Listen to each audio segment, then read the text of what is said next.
성부와 성자 성령의 이름으로 아멘. 예수님과 어머니 하나 되신 성심을 통해 신성하신 하느님 아버지의 피앗과 의지와 뜻의 나라에서 이 기도를 봉헌드립니다. 사랑하는 아버지, 가련한 이 나라를 축복하셔서 많은 은총과 사랑으로 이 짧은 기간 안에 눈부신 발전을 이루고 또 아버지를 믿는 그런 나라가 될 수 있도록 축복하여 주셔서 감사드립니다. 이스라엘을 통해서 받지 못하신 그 사랑 저희가 채워드리겠습니다. 아버지. 아버지께 속한 자녀들이 아버지를 전부로 여겨 저희들의 내적이고 외적인 모든 것을 바쳐드리오니 저희를 완전히 차지하시고 지배하시며 정복하시고 다스려 주시옵소서. 그리하여 이스라엘로부터 씁쓸한 마음을 받으신 아버지의 그 상처받으신 성심 하나하나마다 입맞춤을 드리오니 부디 위로받으시고 동양의 이 작고 보잘것없는 나라가 아버지의 영광을 드러내는 훌륭한 나라가 될 수 있도록 이 땅에 아버지의 뜻에 반하는 모든 마귀 세력을 다 물리쳐 이겨주시며 어서 빨리 오시어 다스려 주시고 차지하시고 지배하시고 정복하시며 완전히 아버지랑 하나 될 수 있도록 축복하여 주시옵소서. 이 모든 기도 우리 주 예수 그리스도의 이름으로 기도드리나이다. 아멘. 성부와 성자 성령의 이름으로 아멘. 안녕하십니까. 하나님의 뜻 성계 피아수녀입니다. 오늘은 이제 출애굽기 24장을 학습할 차례가 되었습니다. 본문을 간단하게 읽고요. 지난 시간에 배운 내용 학습을 간단히 하고 그리고 이제 오늘의 내용 여러분들과 함께 학습해 보도록 하겠습니다. 출애굽기 24장 시나이산에서 계약을 맺다. 모세가 시나이산에서 40일을 지내다. 시나이산에서 계약을 맺다. 주님께서 모세에게 말씀하셨다. 너는 아론과 나답과 아비후와 이스라엘의 장로 70명을 데리고 주님이 있는 곳으로 올라와 멀찍이 엎드려 있어라. 모세, 너만 주님 앞으로 나오고 다른 사람은 나오면 안 된다. 백성들은 아예 너 모세를 따라 올라올 수도 없다. 모세가 백성에게 와서 주님의 모든 말씀과 모든 법규를 자세히 일러주자 온 백성은 입을 모아 주님께서 말씀하신 대로 다 따르겠습니다 하고 대답하였다. 모세는 주님의 말씀을 다 기록한 다음 아침에 일찍 일어나 산 밑에 제단을 쌓고 이스라엘의 12지파를 표시하는 돌기둥 12개를 세워놓았다. 그리고 이스라엘 백성 중 몇몇 젊은이들을 그리로 보내어 주님께 번제를 올리게 하고 숫송아지들을 잡아 화목제를 드리게 하였다. 모세는 그 피의 절반을 받아 항아리에 담아놓고 그 절반은 제단에 뿌렸다. 그리고 나서 계약서를 집어들고 백성에게 읽어 들려주었다. 그러자 그들은 주님께서 말씀하신 대로 다 따르겠습니다 하고 다짐하였다. 모세는 피를 가져다가 백성에게 뿌려주며 이것은 주님께서 너희와 계약을 맺으시는 피다. 그리고 이 모든 말씀은 계약의 조문이다 하고 선언하였다. 모세는 아론과 나답과 아비우와 이스라엘의 장로 70명을 데리고 올라갔다. 그들은 거기서 이스라엘의 하느님을 배웠다.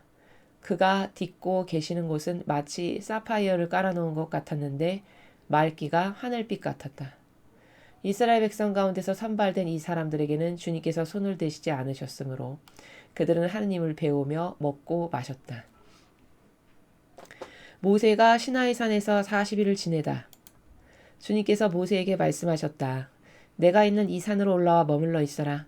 내가 이 백성을 가르치려고 훈계와 계명을 기록한 돌판을 너에게 주리라. 모세는 자기의 시종 여호수아를 데리고 하느님의 산으로 올라가며 장로들에게 일러두었다. 우리가 그대들에게 돌아올 때까지 여기 앉아 기다리시오. 아론과 후르가 그대들과 함께 여기 남아있을 터이니 사건이 생기거든 그들에게 가서 판단해달라고 하시오. 모세가 산에 오르자 구름이 산을 덮었다. 주님의 영광이 시나이 산 위에 머물러 있어 구름이 엿새 동안 산을 뒤덮고 있었다. 주님께서 일회째 되는 날 그 구름 속에서 모세를 부르셨다. 이스라엘 백성들의 눈에는 주님의 영광이 마치 그 산봉우리를 태우는 불처럼 보였다. 모세는 구름을 뚫고 산으로 올라가 40주야를 그 산에서 지냈다. 주님의 말씀입니다. 하느님 감사합니다. 오늘 이제 24장은 시나이산에서 아버지와 백성의 이제 지도자들 그리고 모세 이렇게 이제 계약을 맺는 그런 장면을 여러분 함께 보셨습니다. 우리가 지난 시간까지는 무엇을 학습했냐면요. 22, 23장 이런 파트에서 지금 학습한 것은 아버지는 지금 어떻게 다스리고 계시는 거냐면요. 맨 처음에는 이제 10개의 뼈대가 되는 중심이 되는 계명을 주십니다. 너희들이 이것을 지켜야 되는데 지켜야 될 조항은 10개다 이렇게 딱 주신 거예요. 마치 나라로 쳐서 비유를 한다면 헌법 같은 거죠. 그리고 이제 헌법의 굵은 뼈대만 알려주면은 자잘한 송사에 살다 보면은 많이 휘말리지 않습니까, 사람이? 그럼 이때 어떻게 해야 되지? 이런 것에 이제 여러 가지 좌충우돌이 있을 수 있으니까 그 굵은 뼈대를 하나 중심을 놔두시고 자잘한 모법을 중심으로 한 자잘한 법령들, 조문들, 조항들 이제 이런 것을 가르쳐 주시는 그런 방식인 거죠. 그래서 앞에 보면은 뭐 살인죄는 어떻게 다루고 뭐 약자 보호법이라든지 뭐 사회복지에 관한 법령 참 그 조문을 보면요 요즘 우리가 살아가는데 필요한 조문들이 벌써 이렇게 있죠, 그렇죠? 약자를 어떻게 보호해야 되고 이런 거 참 놀랍습니다. 과연 아버지께서 하시는 일은 오히려 지금 시대 우리가 저 아버지의 말씀하시는 법령의 원리를 따다가 이 헌법이나 모든 조항을 다 바꿔야 되는 그런 일이라는 것을 우리가 확인할 수 있는데요. 이런 뭐 약자보호법이라든지 처녀를 범했을 때 어떻게 해야 되는지 살인죄에 대한 처리 방법 이런 걸 다 가르쳐 주셔서 배웠죠. 지난 시간까지 배웠을 때 우리가 꼭 알아야 될 것은 뭐냐면 제가 여기 이렇게 두 가지로 요약 정리를 했습니다만 지금 이 백성에게 하느님은 무엇을 하고 계신 거냐면요. 하느님과 함께 살아가는 것이 어떻게 사는 것인가에 대해서 가르쳐 주시는 거예요. 아버지랑 함께 산다는 거는 너희가 이런 규칙과 법령을 지키는 게 나랑 함께 살아가는 거란다. 이런 걸 가르치시는 거죠. 그리고 두 번째는 아버지께서 이런 상세한 법령을 주시면서 이럴 땐 이렇게 해야 되고 이럴 땐 이렇게 해야 되고 하면서 그 법령을 관통하는 핵심 원리가 있어요.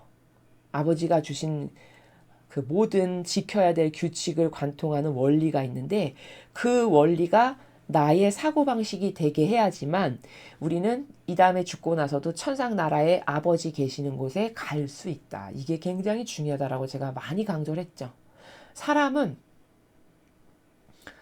막연함이 아예 배어 있다 보니까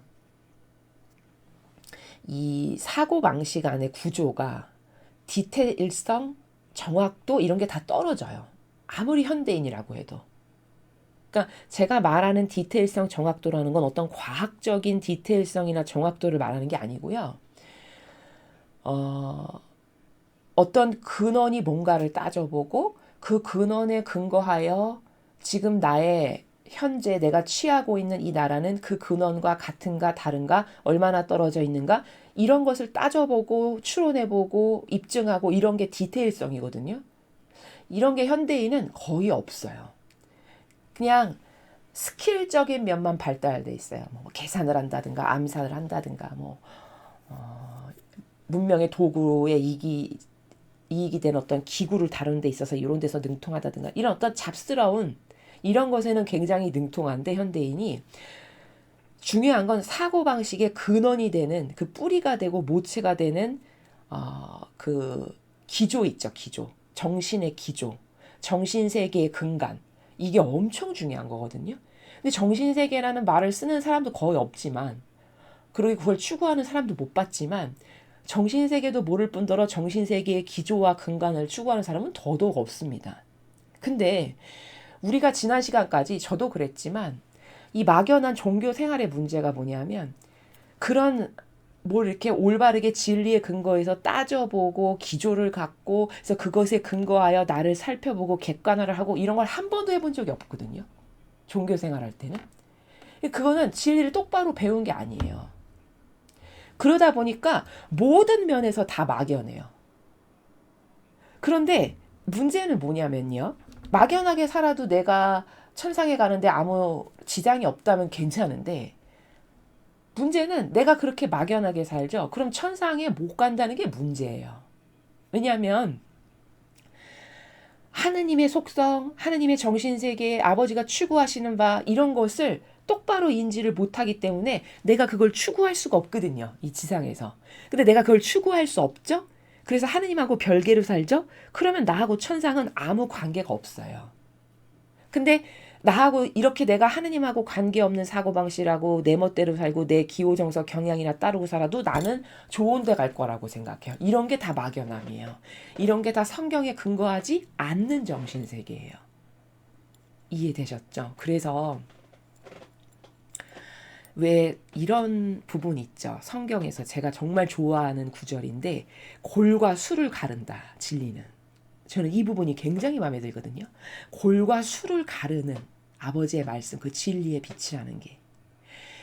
진리는 이렇게 골과 술을 가를 만큼 아주 명확하고 완벽하고 퍼펙트하고 확실하고 참되기 때문에 나도 자꾸 그 사고방식이 되게끔 노력하지 않으면 내가 하느님하고 하나 되기에는 많은 애로사항이 있어요. 장애가 있고.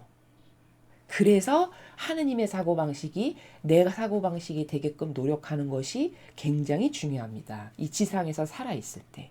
그것을 제가 두 번째 문장에서 표현한 거예요.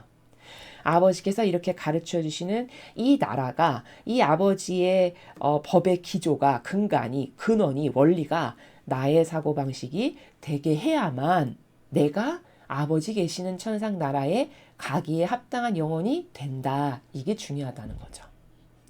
그 다음에 제가 여기 미처 기재는 못했는데 요약정리란에 지난 시간에 배운 것 중에 통틀어서 제일 중요한 게 뭡니까? 만약에 누가 저한테 물어보면 저는 지금 설명하는 이게 가장 중요하다라고 강조해서 설명을 할 건데 그게 뭐냐면 하느님의 사랑은요. 진리와 정의와 자비로 되어 있어요. 제가 지난 시간에 설명했죠. 그래서 이 세 가지의 속성이 조화롭게 운행이 될 때 이게 하느님 아버지의 사랑이에요. 자, 그러면 여기서 제일 중요한 거, 세 가지 속성 중에 제일 중요한 건 진리예요. 진리라는 건 뭐냐면 따를 기준, 질서, 규칙을 말씀하시는 거예요. 예를 들면 여기에 빗대서 말한다면 십계명. 이게 이 백성들한텐 진리인 거예요. 자, 이렇게 진리가 있죠.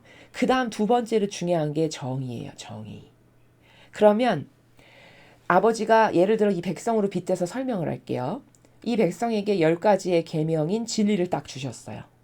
그러면 이 백성은 똑바로 반향을 하고 살아가는 영혼이라면 어떻게 살아가야 되냐면 10개의 아버지께서 살아가는데 우리에게 반드시 지키라고 하시는 10개의 법조항을 주셨네. 나의 전부야. 해서 그 주신 질서대로 아주 기쁘게 기꺼이 영예로 여기면서 그것을 잘 지키면서 살면 돼요. 그러면 아버지는 여기서도 계속 말씀하시지만 네가 내가 말하는 이걸 다 지키면 나는 너를 후손 3대 4대까지 축복한다. 이렇게 축복을 주겠다라고 약속을 하셨어요. 근데 인간의 고질적 약점이 뭐냐면 하와가 자기 뜻을 따름으로써 그때 자기 뜻이라고 하는 죄악이 접목이 돼가지고 모든 인간은 자기 안에 들끓어오르는 자아를 따르는 것이 아무렇지도 않게 생각하고 그게 익숙해요. 그래서 이 백성도 하느님이 이렇게 좋은 질서를 친히 주셨는데도 불구하고 아버지 뜻 안 따르고 다 각자 자기 뜻을 따라요. 그렇죠. 자, 그러면 이렇게 진리를 주셨는데 이거를 따르지 않죠. 여기 순종하지 않죠. 그럼 그때 정의가 나가요. 아버지는. 그래서 이 백성이 광야에서 40년 동안 싸그리 다 죽고 20살 된 아이가 60살 될 때 그 아이들만 데리고 가나안 땅으로 들어가셨어요. 아버지께 반기든 저 땅을 가서 정탐하고 와라 했는데 아버지 뜻에 순종하지 않고 저기 가면 우리는 저기 걔네들에 비하니까 거인이어서 메뚜기 같고 가면 죽을 것 같습니다. 이러면서 자기 뜻 막 내밀었죠. 이런 인간들은 하느님께서 그래 역겹네 얘네들 이러면서 다 쓸어버리고 죽여버리셨어요. 40년 동안 거기를 뺑뺑뺑뺑 돌게 하시면서. 이게 아버지 뜻에 반하는 자아라는 거거든요. 그 아버지가 이렇게 해라 이렇게 하고 와봐라 했을 때 그 아버지의 뜻만을 따르고 얘 순종하는 마음으로 하는 그 부류만 빼고 나머지를 다 싹 쓸어버리세요. 바로 이게 뭐냐? 이게 주님의 정의예요. 즉 아버지는 진리가 있고요. 그 진리를 똑바로 수행하지 않죠? 그럼 정의가 나가세요. 그러면 사람은 너무나도 참 비루한 게 뭐냐면 속성이, 그리고 참 저급한 게 뭐냐면 맞아야 정신을 차려요. 그렇지 않습니까? 고통을 당해봐야 꼭 정신을 차려요. 인간이란 존재는요. 미리 정신 차리고 잘하면 좋잖아요. 근데 그렇지가 않아요. 이게 죄악으로 인한 우리의 참 불쌍한 한계인데, 그렇게 해서 후두려 맞으니까 백성이 다시 어떻게 될까요? 두려워 떨겠죠. 잘못했습니다. 용서해 주십시오. 죄송합니다. 잘하겠습니다. 이렇게 해서 진정성으로 회개하죠. 그러면 그때 자비가 나가요. 이게 하느님 사랑의 메커니즘이에요. 이게 왜 중요하다라고 제가 계속 강조하냐면, 요즘 세상의 거짓 교회, 그리고 세상의 이 문화도 마찬가지고요. 정의가 사라졌어요. 언제부턴가. 그래서 누가 성경의 근거에서 바른 말, 올바른 말 하죠. 그럼 사람들이 다 싫어해요. 세, 강해, 왜 이렇게 드세, 왜 이렇게 나대, 이러면서 싫어해요. 그 왜냐? 본인 안에 정의가 없으니까 그게 세게 받아들여지는 거거든요. 근데 하느님은 자비보다 정의가 항상 우선하셨어요. 그래서 그 정의를 막고 정신을 차리면 다시 자비를 주는 이런 시스템이라는 걸 우리가 알 수 있거든요. 근데 특히 거짓 교회가 어떻게 영혼을 불구자로 만들어 가냐면요. 여기 진리와 정의를 다 밀어버렸어요. 교회 안에서. 그래서 지금 여러분 성당에서 강론할 때 진리 말하는 수도자나 사제 보셨어요? 성경 해설하던데요. 그 성경 해설이라는 것이요. 거기 90%는 자기 뜻을 말해요. 자기가 느낀 바. 느끼는 건 사람마다 다 다른 거예요. 이러면서. 근데 제가 앞에서 설명했지만 느끼는 거는 올바른 해설이 아니에요. 그거는 고무줄 잣대라는 걸 가정하고 말하는 거예요. 진리가 고무줄 잣대라는 걸. 사람마다 느끼는 게 다 다른 거 아니에요? 그거는 마귀적 사고방식이에요. 진리는 고무줄 잣대가 절대 아니에요. 아마 그 사람이 사람은 다 느끼는 게 다르다라고 말하는 거는 이런 차원으로는 적용이 가능해요. 예를 들어 하나의 원리가 있죠. 근데 이 원리가 어떤 사람은 이 파트에서 깨닫고 어떤 사람은 저 파트를 얘기할 때 이 원리를 깨닫고 또 다른 사람은 이런 C라는 부분을 얘기할 때 이 원리를 깨닫는, 이렇게 다양한 부분에서 깨닫게 되지, 그렇다고 이 원리가 중심축이 막 흔들리고 움직여지고 어떨 땐 이랬다 저떨 땐 이랬다 이렇게 되는 건 아니에요. 이해가 되시나요? 근데 그들이 말하는 논리체계는 이 중심축이라는 게 아예 없고요. 네 말도 맞고 네 말도 맞고 네 말도 맞아, 이런 보는 사람마다 다르다라고 말하는 건 이런 논리체계에서 말하는 거예요. 근데 제가 지금 말하는 건 중심은 가만히 있고 이 원리는 항상 불변이고 이 원리에 근거하여 다양하게 파생되는 것이 있을 뿐이라는 거예요. 이해되셨죠? 그렇게 자, 진리 안 가르쳐서 교회에서 이제 진리를 찾아볼 수가 없게 됐어요. 그 다음에 정의를 말하지 않아요. 교회가. 그러니까 강론하는 거 다 들어보면은 다 늘 자비만 말해요. 그리고 어떻게 교묘하게 둔갑시키냐 자비를. 그렇게 받아들이지 않지 그럼 너는 사랑이 없는 거야. 그렇게 받아들이지 않지 그럼 너는 교만한 거야. 네 거만 맞는 거 아니거든. 사람은 다 다양한 거야. 요렇게 교묘하게 말을 해요. 그러면요, 하나도 배운 적이 없죠, 진리를. 그러면 저부터도 그게 맞는 것처럼 들릴 거예요. 진리를 모르면. 그래, 사람은 다 다양한 거 아니야? 정말 맞는 것 같은데. 그래, 하느님은 사랑이시랬어. 이렇게 생각할까요, 안 할까요? 다 그렇게 생각할 수밖에 없습니다. 그래서 이 마귀적 교회가 주님의 진리와 정의를 다 밀어버리고 덮어버리고 소멸시켰어요, 교회에서. 그래서 맨날 자비만 말해요. 그러면서 그 자비에 반하는 것을 말하는 세력이나 어떤 사람이 두드러지는 사람이 있죠. 그럼 그 사람을 어떻게 이상한 사람으로 매장시키냐면, 저 사람 사랑이 없어. 저 사람은 강해, 드세, 억세, 혹은 교만해, 자기 것만 옳다고 주장해. 이런 사람으로 매도해버려요. 맞죠? 이게 마귀예요. 그럼 하느님을 비교해 볼게요. 하느님은요, 어제 그제 우리가 계속 비교해서 우리가 학습을 하고 있지만 하느님은요, 어느 정도로 정의가 강하시냐면요, 우리는 아무리 속상해도 내 자식을 죽여버리진 않죠. 내 자식이 아무리 망나니여도. 아버지는요, 그렇게 어렵게 이집트에서 끌어내셨잖아요. 그 끌어내실 때 보통 고생하신 거 아니죠. 10개의 재앙을 막 하는데도 말 안 들어가지고 막 끝끝내 또 그 따라오기까지 했잖아요. 마지막에는. 파라오 그 군대가. 그걸 또 파도로 맞고 얼마나 우여곡절이 많았어요. 그렇게 힘들게 끌어내셨는데도 아버지 뜻에 반하잖아요. 그러니까 다 쓸어버리고 죽여버리셨어요. 광야에서. 이게 하느님의 사랑이에요. 그러면 이 교회가 가르치는 병든 교묘한 역겨운 자비하고는 완전 다르죠. 완전 달라요, 색깔이. 내 자식인데도 아니죠. 기준에 미달하죠. 이거 내가 세운 법이 이건데 이거에 못 미치죠. 그럼 다 쓸어버리고 죽여버리세요. 이게 아버지의 사랑이에요. 그리고 여기 가나안 땅에 들어갈 때도 어제도 설명했지만 뭐 여부수족, 희위족, 무슨 족 6개 족이 막 주변에 있는 땅을 지금 치고 들어가는 거거든요. 이 백성이. 그러면 사람이 생각했을 때 아니 저기 잘 살고 있는 저 6부족을 다 쓸어버리는 건 좀 너무한 거 아니야? 사랑이 없네, 자비가 없네. 이렇게 말할 사람 숱하게 많거든요, 세상에. 근데 아버지 어떻게 하셨죠? 그 6부족을 내가 다 쓸어버린다. 근데 서서히 점령해서 들어가게끔 쓸어버린다. 이렇게 가르쳐 주시잖아요. 하느님의 사랑은 이런 거예요, 여러분. 아버지는 사랑이 어떻게 명확하냐면 내 거 아닌 거, 내 편 아닌 거, 나랑 하나 된 거, 나랑 하나 되지 않은 거 완전히 명확하게 가르세요. 아닌 건 다 쳐버리고 잘라버리고 심지어 내 자식인데도 죽여버리세요. 이게 맞는 거예요. 이런 하느님의 사랑하고 반한다. 그럼 지금 정서가 병든 거예요. 본인은. 이게 너무 심한 거 아니야? 이런 생각이 들죠. 그러면 자기는 지금 정신세계가 사고방식이 나는 정상인이 아니구나. 이렇게 말해야 그게 정직한 거라는 거예요. 왜냐? 이게 진리니까요. 그리고 여러분이 그렇게 사고방식이 삐딱해지고 이상해진 거는 사실은 여러분의 잘못이 아니고요.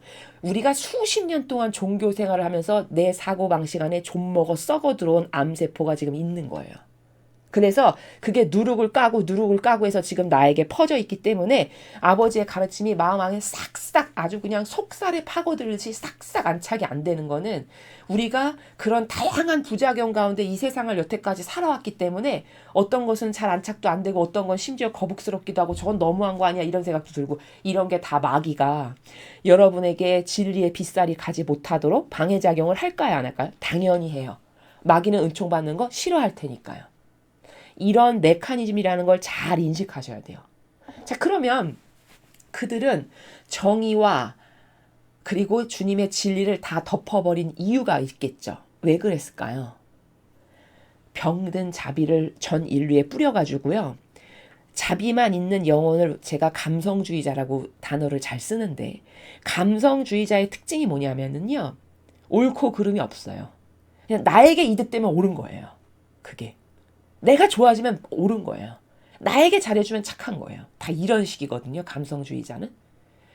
그런 감성주의자로 만들고자 하는 게 그들의 목표예요. 마귀의. 그러면 그런 감성주의자는 기준이 늘 자기이기 때문에 선, 악을 똑바로 구분할 수가 있냐? 구별을 할 수가 없어요. 기저 자체가 본인의 욕구에 맞고 본인의 자아를 만족시키고 나에게 기쁨을 주고 행복을 주고 이런 게 다 옳다라고 하는 기저로 아예 도배질이 된 상태거든요. 사고방식이. 그러면 아버지의 진리의 정의는 이렇게 준엄하신 건데 이런 준엄한 팩트에 근거해서 사고방식이 작동이 할 수 있냐? 작동을 못해요.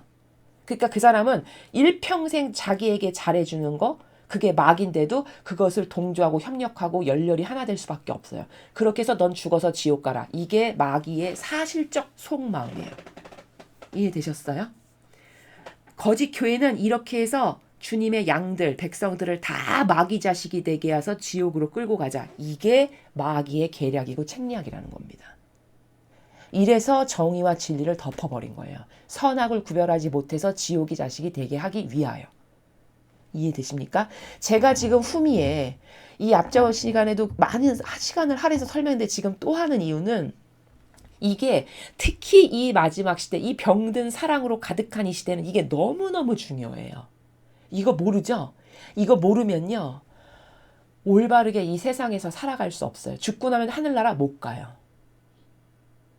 하느님하고 사고방식이 다르기 때문에 처리 방식이 완전히 다르기 때문에 하느님하고는 다른 세력으로 여기서 살다가 죽고 나면 지옥 연옥 갈 수밖에 없어요. 이해되시죠? 그래서 계속 강조하는 겁니다. 하느님은 진리를 가장 최우선시에 두신다. 그래서 우리가 이 진리를 배우는 거예요. 딸의 규칙이 도대체 뭔가, 아버지 규칙이 뭔가 알아야 내가 그걸 따르고 살죠. 그리고 그 규칙을 잘 따른다. 그럼 쟤는 나랑 하나 됐구나. 이렇게 검증하시는 거예요. 나랑 하나 된 애구나. 내 법령에, 내 규칙에, 내 질서에 순종하네. 이렇게 보신다는 거예요. 근데 그것에 순종하지 않죠? 그럼 아버지는 아버지랑 하나 된 세력이라고 절대 보지 않으세요. 그러니까 여기 민족도 주변에 6부족 다 쓸어버리시고요. 이집트도 사실 그 생명이 뭐 하늘에 뭐 돌무더기에서 떨어진 거예요? 하느님께서 주신 거잖아요. 그 백성도. 그렇죠? 하느님이 만드신 생명체지 않습니까? 근데도 다 쓸어버리시잖아요. 그렇죠? 아버지는 이런 사랑을 하신다는 거예요. 그럼 나도 그 사랑의 법칙이 내 사고방식의 기저가 되지 않으면 하느님하고 같은 정신세계를 추구하거나 이런 사랑을 실천하기에는 어려운 점이 많다라는 거죠. 이해되셨죠? 그래서 특히 요즘 강론들을 다 보면 다 자비만말해요. 그리고 끊임없이 충동질해요. 그렇게 다 부족한 건데 받아들여야 됩니다. 받아들이지 않는 사람은 교만한 자예요. 이러면서. 근데 제가 어저께 냉정히 말하면 받아들이는 것도 부족한 건 모두 다 부족한 건데 그 부족함을 모두 다 받아들이는 거 아니라고 제가 말씀드렸죠. 이 기준도 분별 기준 알려드렸죠. 어떻게 말씀드렸죠? 예를 들어 하느님께 속한 선의 세력이야. 그러면 그 부족함은 받아들여야 돼요. 그렇죠? 근데 하느님께 속하지 않은 마귀 세력이야. 그럼 그 부족함은 받아들일 필요가 없어요. 그건 마귀를 받아들이는 거예요. 아버지는 이렇게 명확한 사고방식이기 때문에 이게 맞아요. 이해되셨죠? 근데 모두는 부족하니까 다 받아들여야 됩니다. 그렇지 않으면은 사랑이 없는 거고, 그리고 너는 교만한 자고, 너도 부족한데 말이야. 이러면서. 그러면 그게 다 거기 반박할 수 없기 때문에 모든 사람을 그 혼동의 구렁텅이로, 블랙홀과 같은 혼동의 구렁텅이로 다 빠져들게 하는 거거든요. 근데 그렇지 않아요. 여러분 절대 그렇지 않습니다. 12제자의 부족함과 바리새파 박자의 부족함을 예수님은 달리 대하셨어요. 성경에 보면 다 나옵니다. 진리를 학습한 사람은 다 알 수 있어요. 12제자의 부족함은 그 부족함 앞에는 늘 너그러우셨어요. 예수님은. 그러나 바리새파 율법학자들한테 가서는 이 도둑과 강도들아, 이 회칠한 무덤아, 심지어 예수님을 찾아왔던 유일한 율법학자가 누굽니까? 니고데모. 니고데모에게 뭐라 하셨어요? 아니 너는 이스라엘의 스승이라면서 그것도 모르냐? 이렇게 직언하셨어요. 그럼 이게 같아요? 부족함을 대하는 나라가 다르죠. 이렇게 써 있잖아요, 성경에. 그렇죠? 성경을 안 가르치기 때문에 신자분들이 성경을 모르니까 그래, 듣고 보니까 또 맞는 말인 것 같기도 하고 이렇게 되는 거죠. 그러시면 안 돼요. 여러분이 천상의 자녀의 길로 가려면 이런 디테일한 것을 분별할 수 없다. 그럼 이 시대는 지뢰밭과도 같거든요. 영적 환경이. 잘못 집으면 그냥 다리 터져가지고 다리 하나 절단나는 이런 지뢰밭과도 같은 환경이에요. 지금 이 시대의 영적인 환경이. 눈에만 보이지 않을 뿐이지. 이렇게 지뢰밭이 지금 수만 개 깔려있는 데를 우리가 지금 걸어가는 거거든요. 이렇게 말씀드리면 굉장히 리얼하게 들리실 거예요. 하도 우리가 막연하기 때문에. 전쟁난 군인이 지뢰를 피해서 다녀야 되는데 지뢰밭이 수억만 개 깔려있어. 그럼 거기 피하는 것 자체가 위험천만한 일이죠. 지금 영적 환경이 딱 그래요. 이 시대가. 어디를 밟아야 될지 모르겠는 거예요. 잘못 밟으면 다리 잘라져 나가는 이런 환경이에요. 이런 환경에서 이렇게 넉넉히 멍하면서 살아간다. 이거는 엄청 자기 목숨을 담보로 하고 살아가는 길입니다. 정신을 똑바로 차리고 어떤 게 진리인지 똑바로 알아듣고 그 진리만 따르려고 엄청 많이 기도해야 되고 분별할 수 있게 해주세요. 아버지 저를 마귀의 유혹에 빠지지 않게 해주세요. 이런 걸 엄청 많이 해야 되고 지금 이런 시대라는 거죠. 그래서 왜 그들이 정의와 자비를 진리와 정의를 왜 삭제시켜 버렸나?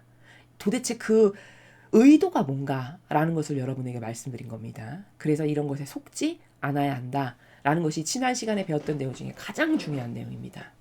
자, 오늘의 본문은 굉장히 쉬워요. 그렇게 크게 대두될 만큼 갈목할 만한 것이 좀 비교적 작은 챕터인데 그 중에서도 오늘 이 24장에서 좀 중요한 게 뭘까를 짚어보면은 여기에서 핵심 단어가 첫 번째 줄에 시나이 산에서 계약을 맺다. 계약이라는 거예요. 계약. 우리가 계약을 어떻게 생각하냐라는 거죠. 하느님은 여기 구약뿐만 아니라 영혼들하고 이렇게 계약을 자주 맺으시죠. 성경을 보면 그렇죠. 반복적으로 계약을 자주 맺으세요. 이스라엘 백성하고. 그러면 왜 하느님은 저렇게 계약을 반복적으로 맺으실까? 여러분 이거 궁금하지 않으신가요? 보통 여러분은 너하고 나하고 계약을 맺자 라고 하면 어떤 마음이 드세요? 아마도 대다수의 사람은요. 저렇게 계약을 자꾸 맺죠. 그러면 부담스러울 거예요. 왜냐하면 저렇게 지킬 것을 자꾸 요구하시는 게 저거 꼭 지키지 않으면 안 되는 그런 불편한 마음이랄까? 그런 어떤 너무 옥죄고 가두는 그런 답답한 마음이랄까? 이런 게 많이 들기 마련이거든요. 인간적인 나라는 다 그래요. 너하고 나하고 오늘부터 계약 맺자. 이러면 왠지 그렇게 하기 싫은 이런 정서적 나라 여러분 아시겠죠? 사람은 저런 것을 할 때 마치 올가매는 것 같이 느껴지고 이제부터 내가 불편하게 살아야 되는 거 아니야? 뭐 이런 사고방식을 갖게 된다는 거죠. 자, 그러면 하느님은 그러라고 우리하고 계약을 맺으실까요? 절대 그렇지가 않겠죠. 그러면 왜 아버지는 저렇게 빈번하게 자주 인간하고 계약을 맺길 원하실까요? 자, 이거는 아주 쉽게 비유를 들면 이런 거예요. 사실은 저 계약을 맺는 거는 우리를 보호하시기 위해서예요. 다시 말하면 사랑하시기 때문이에요. 근데 이렇게 말하면 확 와닿지 않을 거거든요. 사랑하는데 왜 이렇게 가두는 것 같은 느낌이 들까? 자, 이게 어떤 거냐면 예를 들어 초등학교 저학년 아이가 아침에 학교를 가려고 해요. 엄마 학교 다녀오겠습니다. 막 현관에서 이렇게 해요. 그럼 엄마는 그 학교를 가려는 아이한테 얘야 오늘 학교 가면 선생님 말씀 잘 들어야 되고 친구들하고 싸우지 말고 잘 지내야 되고 공부 시간엔 졸지 말고 열심히 공부해야 되고 이렇게 막 주의사항을 주죠. 이게 계약이에요. 쉽게 말하면. 그러면 그 아이 입장에서는 어저께도 한 말 또 하고 오늘도 하고 내일도 또 하고 모레도 또 하고 엄마는 잔소리쟁이야. 이렇게 생각하기가 쉽죠. 그게 우리예요. 그런데 그 계약을 엄마는 무슨 의중으로 주시는 거죠? 그 자녀를 사랑으로 보호하려고. 이상한 사람 따라가면 안 되고 지나간 아저씨가 뭐 먹을 거 주면 절대 먹으면 안 되고 뭐 이런 말 막 하시잖아요. 주지사항 하시잖아요. 누가 와서 차 태워준다 그러면 절대 따라가면 안 되고 막 이런 거. 그러면 그런 것이 다 계약이란 말이에요. 그러면 그 계약을 주는 엄마와 계약을 맺기 위해서 당사자에 해당하는 아이는 입장 차이가 굉장히 커요. 그쵸? 엄마는 순전히 사랑하니까 그 아이를 세상이 너무 험하니까 악으로부터 보호하려고 그 사랑 때문에 계약을 주는 거고 이 아이가 들었을 때는 엄마는 나를 너무 억압해 갑갑하게 만들어 답답하게 만들어 이렇게 생각할까요 안 할까요? 그렇게 한다는 거죠. 이런 부작용이 인간에게도 있죠. 하느님과 우리의 관계가 지금 계약의 관계가 딱 그러해요. 빗대어 표현하면. 이해가 잘 되시죠? 그러니까 저렇게 계약을 주시는 거는 저 아버지의 법령에 맞게 살면 마귀 밥이 되지 않고 이렇게 아버지 울타리 안에서 살아가게 되는 거예요. 백성이. 마치 엄마가 아침에 아이한테 말하는 게 그 말을 잘 들으면 아이가 이상한 인신매매범이나 그런 유괴범한테 안 끌려갈 수 있는 거잖아요. 학교에서도 친구들하고도 잘 놀고 공부도 잘하고 그렇게 그 울타리 안에서 이 자녀를 보호하기 위해서 엄마가 그것을 주듯이 하느님께서 우리랑 계약을 맺으시는 것도 똑같다는 거예요. 영적으로 이 백성을 악의 세력으로부터 보호하기 위해서. 이해되셨죠? 그럼 이제 오해 없어지셨죠? 그냥 계약을 맺는 건 사실 좋은 거예요. 우리 입장에서. 나랑 계약을 맺어주시는구나. 잘 지켜야지. 이게 올바른 반영이 된다는 거죠. 똑바로 이해한 사람의 반영은 요렇게 반영을 한다는 거죠. 이런 것이 계약이다를 여기 24장에서 아는 게 핵심의 키포인트예요. 자, 그럼 지금은 제가 사실적 관점에서 설명한 거고 이걸 정서적 관점에서 설명해 볼게요. 정서적 관점이면 이렇게 비유할 수 있어요. 저러한 계약이라는 건 예를 들면 어떤 지킬 것이 있는 거잖아요. 근데 그 지킬 것이 있다라는 거는 어떤 정서의 나라를 말하는 거냐면 예를 들어 나에게 부모님이 다 살아계세요. 그리고 나의 집이 있어요. 부모님과 함께 살아가는. 그러면 보통의 대다수의 서민은 아무리 좋은 데를 여행을 가고 뭐 휘하찬란한 데를 다녔어도 집이 제일 편하시죠, 여러분.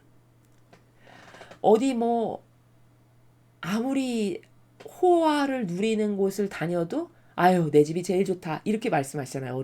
어르신들도 그렇죠. 그것은 정서적으로 우리가 갖고 있는 게 뭐냐면 그 나의 집, 내가 부모님과 함께 살아가는 나만의 그 보금자리가 주는 안정감, 안락함 이게 있는 거거든요. 정서상 안에. 그리고 부모님이 살아계시면 항상 마음 안에 든든함이 있어요. 내가 어디에 있어도. 왜냐면 그 의탁하고 기댈 수 있는 나의 든든한 나를 사랑하는 그 부모님이 있다라는 사실만으로도 마음 안에 큰 어떤 지주가 있는 거기 때문에 그것에 의지가 되고 위로가 되고 요런 안정감을 준단 말이죠, 인간에게. 그런데 그렇게 의탁할 부모님이 다 돌아가셔서 한 분도 안 계셔. 그리고 나는 집도 없어. 이런 마음이 휑하고 항시 불안하고 이런 거 느껴보신 적이 있으신가요? 마치 그렇거든요. 사람의 마음이라는 게. 이게 정서라는 게. 그러면 이걸 통해서 알 수 있는 거 뭐냐면 그렇게 내 것, 나와 하나 된 어떤 지킬 게 있고 효를 행할 수 있는 분이 계시다는 것만으로도 행복하고 안정감을 느끼는 그 마음의 나라. 그게 바로 이 계약을 맺는 마음의 나라와 같은 거예요. 정서상으로는 이렇게 설명할 수 있어요. 그러니까 왜 어르신들이 그런 말씀 많이 하세요. 있을 때 잘해. 부모님 살아계실 때 돌아가시고 나지 그럼 엄청 후회되는 거 많아. 이런 말씀 많이 하시거든요. 그리고 저는 그런 얘기도 많이 들어봤어요. 주변에서 어르신들이 한 분은 살아계셨는데 나머지 한 분마저 돌아가시잖아요. 그러면 아 나는 정말 고아구나 하면서 너무너무 슬프고 마음이 헝하고 뚫린 것 같은 느낌이 드신대요. 이런 거 이해 잘 되시죠, 여러분? 바로 그게 뭐냐? 지킬 게 있음으로써 행복한 거거든요, 인간은. 효를 할 때가 있고, 그쵸? 지킬 나의 가족, 나와 하나 된 사람, 내 집, 이런 지킬 수 있는 것이 있을 때 마음의 안정감도 느끼고 행복도 하고 이런 게 올바른 건강한 정서라는 거예요. 그게 바로 하느님이 우리와 계약을 맺는 나라가 바로 그러한 나라라는 거죠. 지금 제가 설명한 건 정서적 관점에서 설명을 한 겁니다. 그러므로 계약을 맺다 아버지가 무슨 법칙을 주셨다 할 때 그걸 부담스럽게 느끼는 거는 내가 악에게 사로잡혀서 그런 거지 사실적으로는 나를 사랑하시고 나를 보호하시고 사랑하기 때문에 이런 것을 주시는 거다. 지킬 것을. 그리고 그 지킬 것을 지킨다는 건 마치 부모님이 살아계실 때 부모님께 많은 것을 해드리면서 기뻤지만 갑자기 안 계시면 헝하고 슬프고 우울하고 외로운 것처럼 그렇게 지킬 게 있는 것이 기쁘고 행복한 것이다. 요렇게 이 계약이라는 나라를 이해하시면 오해가 없다. 라는 게 이 24장 챕터에서 제일 중요한 단어입니다. 계약이. 자, 그럼 이제 본문을 쉽게 한번 확인해 보겠습니다. 주님께서 모세에게 말씀하셨다. 너는 아론과 나답과 아비와 이스라엘의 장로 70명을 데리고 주님이 있는 곳으로 올라와 멀찍이 엎드려 있어라. 자, 장로 70명을 데리고 올라와서 가까이도 못 있고 멀찍이 엎드려 있어라. 이렇게 말씀하셨어요. 자, 이것은 왜 멀찍이 엎드려 있으라라는 거는 이 앞에서도 이제 제가 설명을 했기 때문에 쉽게 넘어갈 수 있는데 하느님이 계신 곳은 거룩한 곳이죠. 근데 인간은 죄악의 인간이죠. 온갖 자기 뜻 인간의 역겨운 의지로 가득한 그 죄악의 인간이 거룩한 곳에 가까이 다가가면 이 죄악의 인간에게 해가 가요. 그래서 괴를 이렇게 가까이서 바치려고 했던 사람이 그 자리에서 즉사했어요. 거룩한 곳에 죄악의 손길이 닿아서. 그쵸? 그런 것처럼 이들이 거룩하신 주님 앞에 가까이 와봤자 이 영혼에게 좋지 않으니까 너희들은 이들을 보호하시려고 저만치 멀찌감치 떨어져 있어라. 이렇게 말씀하시는 겁니다. 그리고 여기서 또 하나 이제 장로 70명이 나타내는 거는 어떤 거냐면 마치 예수님이 12제자를 뽑으신 것과 같은 거예요. 즉 다시 말하면 아버지가 일을 하시려고 아버지 뜻을 이루기 위해서 필요하신 어떤 핵심적인 인물들을 먼저 이렇게 뽑으신 거죠. 일꾼을. 그런 개념이고요. 모세, 너만 주님 앞으로 나오고 다른 사람은 나오면 안 된다. 백성들은 아예 너 모세를 따라 올라올 수도 없다. 자, 여러분 보면요. 2절과 1절을 보면 똑같은 사람인데 다 이렇게 차이가 있죠. 가까이 올 수 있는 사람, 저만치 떨어져 있어야 할 사람은 아예 올라오지 못하는 백성. 이렇게. 그죠? 하느님의 사랑의 나라는 이와 같아요. 이거를 거짓 교회가 모두가 평등해야 되니까 동등이치에다 갖다 놓는다. 그게 곧 마귀예요. 하느님은 이렇게 일꾼 하나 뽑는데도 가까이 올 사람, 못 올 사람, 아예 올라오지도 말 사람 다 달라요. 대하시는 나라가. 그렇죠.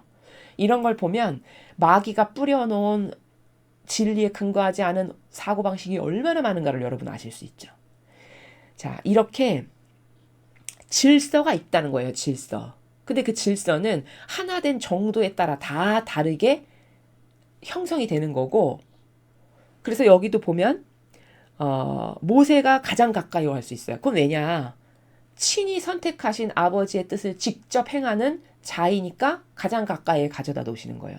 그 다음에 모세보다 70인 장로는 모세를 통해서 전달받아서 뭔가를 행할 직분이니까 모세보다는 조금 더 떨어져 있어야 되는 게 질서상 맞죠. 그렇죠? 그리고 백성은 아예 여기 가까이 와봤자 좋을 것이 없어. 그들 영혼에게 온갖 인간의 뜻으로 역겹게 살아가는 아무것도 모르는 지금 그런 존재니까. 그러니까 가장 저 밑에 이렇게 다 다르다라는 겁니다. 모세가 백성에게 가서 주님의 모든 말씀과 모든 법규를 자세히 일러주자 온 백성은 입을 모아 주님께서 말씀하신 대로 다 따르겠습니다 하고 대답하였다. 자, 이렇게 이제 올라가서 모세가 말씀을 받아왔어요. 그리고 일러줬죠. 그러니까 백성이 뭐든지 다 따르겠습니다 이렇게 이야기했어요. 그러면 우리가 이제 이런 것을 통해서 발견할 수 있는 건 뭐냐면 화답을 했잖아요. 이렇게 아버지께. 그러면 모범적으로 잘 살도록 이 리더들 모세와 70장로가 먼저 본인들이 모범으로 살아야 돼요. 왜? 리더니까 직분이. 리더는 항상 모범을 보여줘야 되는 사람이 리더예요. 그래서 본인이 이 질서로 모범으로 살고 그리고 가르쳐야 돼요. 이 백성들에게. 그런 의무가 이 70인 장로 그리고 모세에게 있는 거죠. 모세는 주님의 말씀을 다 기록한 다음 아침에 일찍 일어나 산 밑에 제단을 쌓고 이스라엘 12지파를 표시하는 돌기둥 12개를 세워놓았다. 말씀을 기록한 다음에 산 밑에 제단을 쌓죠. 자, 이렇게 제단을 쌓은 이유는 여기 아버지께서 오신 곳이야 라고 하는 하나님께서 차지하신 곳이야 라고 하는 그 기념. 그래서 아버지께서 온전히 차지하실 수 있게끔 거기다가 제단을 쌓고 제사를 지내는 이런 행위를 하는 거죠. 그리고 이스라엘 백성 중 몇몇 젊은이들을 그리고 보내어 주님께 번제를 올리게 하고 숫송아지들을 잡아 화목제를 드리게 하였다. 자, 이렇게 해서 번제 올리고 화목제 드리게끔 아버지께 올바른 화답을 지금 하게끔 모세가 지시하고 이끌고 있는 상황입니다. 모세는 그 피의 절반을 받아 항아리에 담아놓고 그 절반은 제단에 뿌렸다. 자, 소를 잡았잖아요. 그럼 거기서 피가 나오잖아요. 절반은 따로 담았고 또 나머지 절반은 제단에 뿌렸어요. 자, 여기서 피의 의미를 아는 게 핵심인데 피는 지금 요 파트에서는 희생을 상징해요. 희생. 피를 흘렸다? 그러면 희생을 상징해요. 그렇기 때문에 황소가 죽음으로써 흘린 피죠. 그러니까 희생이 맞죠. 그러니까 그 희생을 뿌림으로써 죄를 없이 하는 행위를 하는 거예요. 지금. 이 희생을 받으시고 죄를 용서해 주시옵소서 이렇게 하는 거죠. 그래서 제단에 뿌리는 겁니다. 이 예식의 의미가. 그리고 나서 계약서를 집어들고 백성에게 읽어 들려줬다. 그러자 그들은 주님께서 말씀하신 대로 다 따르겠습니다 하고 다짐하였다. 자, 계약서, 아버지가 주신 그 약속의 조문, 그걸 읽어준 거죠. 모세는 피를 가져다가 백성에게 뿌려주며 이것은 주님께서 너희와 계약을 맺으시는 피다. 그리고 이 모든 말씀은 계약의 조문이다 하고 선언하였다. 피를 또 백성에게 뿌리죠. 아까 제단에 뿌렸고 백성에게 뿌려요. 그러면 아까 피는 희생이라고 했죠. 그러니까 그 희생을 백성에게 뿌림으로써 이 백성이 죄를 용서받게 해주는 행위예요. 그래서 그 죄를 용서받아서 깨끗한 영혼이 된 다음에 아버지하고 계약을 맺게끔. 지금 그 순서대로 모세가 하고 있는 겁니다. 아니 내가 죄악으로 점철된 인간인데 아버지가 새로 주신 거룩한 조문을 받기에는 합당치가 않잖아요. 그러니까 죄악을 먼저 용서받아야 되니까 짐승을 죽인 희생의 피로 마치 축성하듯이 지금으로 말하면 백성에게다가 이렇게 뿌리고 그리고 나서 이제 조문을 읽어서 아버지하고 계약을 깨끗한 영혼이 된 상태에서 맺게 하는 이런 행위를 하는 거죠. 모세는 아론과 나답과 아비와 이스라엘 장로 70명을 데리고 올라갔다. 그들은 거기서 이스라엘의 하느님을 배웠다. 그가 딛고 계시는 곳은 마치 사파이어를 깔아놓은 것 같았는데 맑기가 하늘빛 같았다.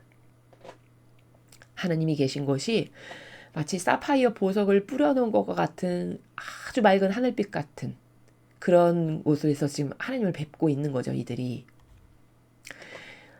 이거는 지금 이들은 왜 하느님을 뵙게 하는 거냐면은 리더직을 해야 될 이들이죠. 그러니까 내가 너희를 이렇게 축복한다. 축복해서 너희들에게 이런 은총을 준다. 너희가 각자 맡은 리더직 그 역할을 잘해라 라고 하시는 그런 나라에서 이들을 만나도 주시고 이렇게 축복하시는 겁니다. 이스라엘 백성 가운데서 선발된 이 사람들에게는 주님께서 손을 대시지 않으셨으므로 그들은 하느님을 배우며 먹고 마셨다. 자, 백성이 만약에 이렇게 가까이 왔다. 그럼 당장 죽었겠죠. 근데 이들은 손을 안 대셨다 그랬죠, 여기. 이 말씀은 이들이 가서 백성들을 각자의 위치에서 다스릴 리더 직분을 수행해야 될 사람들이니까 특별히 보여주시고 열어주시고 축복해 주셨다라는 것을 이렇게 표현한 겁니다. 모세가 시나이 산에서 40일을 지내다. 주님께서 모세에게 말씀하셨다. 내가 있는 이 산으로 올라와 머물러 있어라. 내가 이 백성을 가르치려고 훈계와 계명을 기록한 돌판을 너에게 주리라. 모세는 자기 시종 여호수아를 데리고 하나님의 산으로 올라가며 장로들에게 일러뒀다. 우리가 그대들에게 돌아올 때까지 여기 앉아 기다리시오. 아론과 후르가 그대들과 함께 여기 남아있을 터이니 사건이 생기거든 그들에게 가서 판단해달라고 하시오. 자, 이렇게 당부를 하고 자기는 올라갔어요. 모세가 산에 오르자 구름이 산을 덮었다. 자, 여기서 산에 모세가 딱 올라가고 나니까 구름이 덮었다는 거는 영적으로 뭘 뜻하는 거냐면은 이 구름으로 덮은 거는요. 하느님이 계신 거룩한 곳과 죄악으로 가득한 부정한 것을 분리시킨다는 의미예요. 분리시킨다. 그래서 딱 오르고 나니까 더 이상 이 부정한 것은 여기가 보이지 않게끔 구름으로 이렇게 가리시는 겁니다. 이해되셨죠? 이게 신약 성경에도 나와요. 같은 원리가. 어디 나오냐면은 그 예수님께서 모세와 엘리야 만나실 때 베드로 사도와 그 몇몇을 데리고 가잖아요. 근데 그때 그 세 분이 만나실 때 구름으로 가려지는 부분이 나오죠. 근데 그때 구름으로 가려질 때 어떤 일이 있었냐면 베드로 사도가 주님 제가 여기다가 초가 삼간 3개를 줘서 하나는 모세께 하나는 엘리야께 하나는 주님께 드리겠습니다. 여기서 우리가 같이 살았으면 좋겠습니다. 막 이런 말 하죠. 그러니까 다른 복음에서는 사탄아 물러가라 너는 하느님의 일은 생각 안 하고 사람의 일만 생각하는구나 막 이렇게 혼내셨죠. 그러면서 그때 바로 그 파트에서 구름이 이렇게 덮여서 가리는 부분이 나오거든요. 그것도 무슨 뜻이냐면 지금 이것과 같은 원리인데 거기 베드로가 뭔지도 모르고 깨닫지를 못해가지고 그냥 인간적 이유로 자기 안위와 육신의 편의만을 위한 것을 도모하는 인간적 발언을 하잖아요. 그러니까 그게 부정한 거거든요. 그러니까 그 부정한 것을 가려버리시려고 신성한 것하고 안 어울리니까 구름으로 확 덮어버리시는 그게 거기도 나옵니다. 그 이거랑 똑같은 거예요. 15절하고. 이해되셨죠? 주님의 영광이 시나이 산 위에 머물러 있어 구름이 여세 동안 산을 뒤덮고 있었다. 주님께서 1회째 되는 날 그 구름 속에서 모세를 부르셨다. 자, 계속 그 산에 올라가서 있었는데 바로 만나주신 것도 아니고